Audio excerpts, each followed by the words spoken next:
মই আছো ডালত তাই আছে খালত দুয়োটাৰে মিলন হ'ব একেখন থালত। বন্ধু বান্ধৱীসকল, এনেকুৱা ধৰণৰ কেইটামান প্ৰশ্নৰ উত্তৰ আজি আপোনালোকৰ মাজলৈ লৈ আহিছো। তেনেহলে আহকচোন ভিডিঅ'টোৰ ফালে আগবাঢ়ো। আজি 1 নম্বৰ প্ৰশ্নটো হৈছে গাখীৰ বগা কপা বগা আৰু বগা কি পানীৰ মাজত দীঘল দীঘল খোজ দি মাছ বিচাৰে যি। কি বাৰু উত্তৰটো ভাবকচোন আপোনালোকে।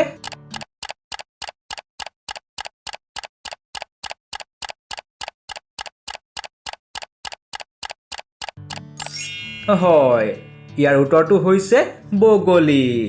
2 নম্বৰ প্ৰশ্নটো হৈছে শুকান বালিৰ কেৰাহী তাতে নাচে বগলী। শুকান বালিৰ কেৰাহী তাতে নাচে বগলী।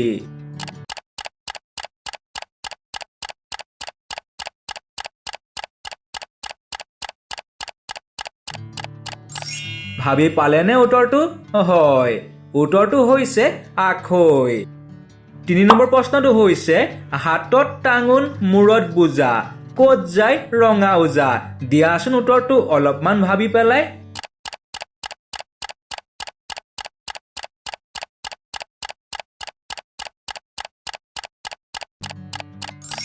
হয়, ইয়াৰ উত্তৰটো হৈছে পুলিচ।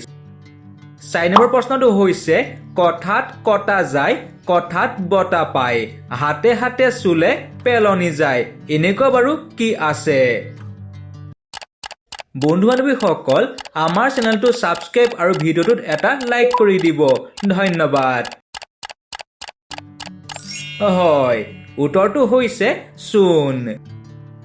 5 নম্বৰ প্ৰশ্নটো হৈছে হাত ভৰি দুয়োটাই পোন জন্মতেই বুঢ়া হৈ আহে কোন।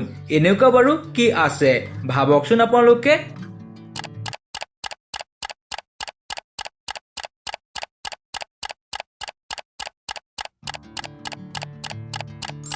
হয়, উত্তৰটো হৈছে আমাৰ বুঢ়া আঙুলি।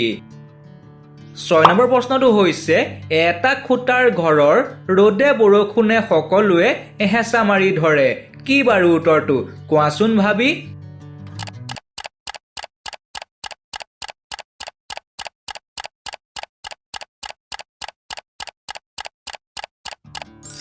ভাবি পালেনে?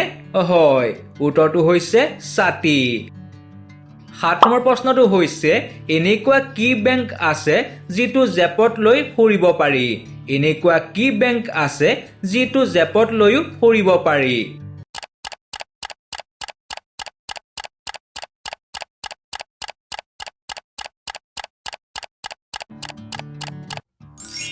হয়, আপোনালোকে ভবাটোৱেই। উত্তৰটো হৈছে পাৱাৰ বেংক।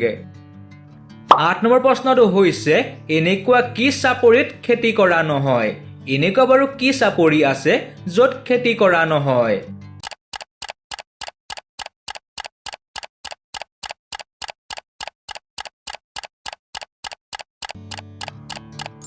আপোনালোকে ভবাটোৱেই। উত্তৰটো হৈছে হাত চাপৰি। চেনেলটো ছাবস্ক্ৰাইব কৰি দিব। 9 নম্বৰ প্ৰশ্নটো হৈছে মই আছো ডালত তাই আছে খালত দুয়োটাৰে মিলন হ'ব একেখন থালত। ভাবকচোন উত্তৰটো কি হ'ব পাৰে বাৰু।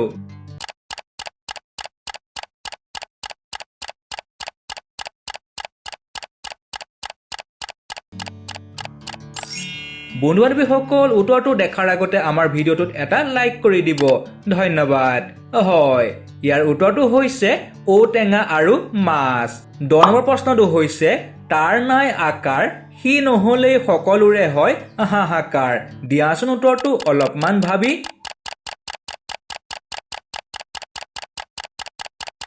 ভাবি পালেনে বন্ধু বান্ধৱীসকল? হয়, আপোনালোকে ভবাটোৱেই। ইয়াৰ উত্তৰটো আপোনালোকে কমেণ্ট এটা কৰি জনাই দিব। নতুন এটা ভিডিঅ'ত লগ পোৱাৰ আশাৰে আজিলৈ ধন্যবাদ।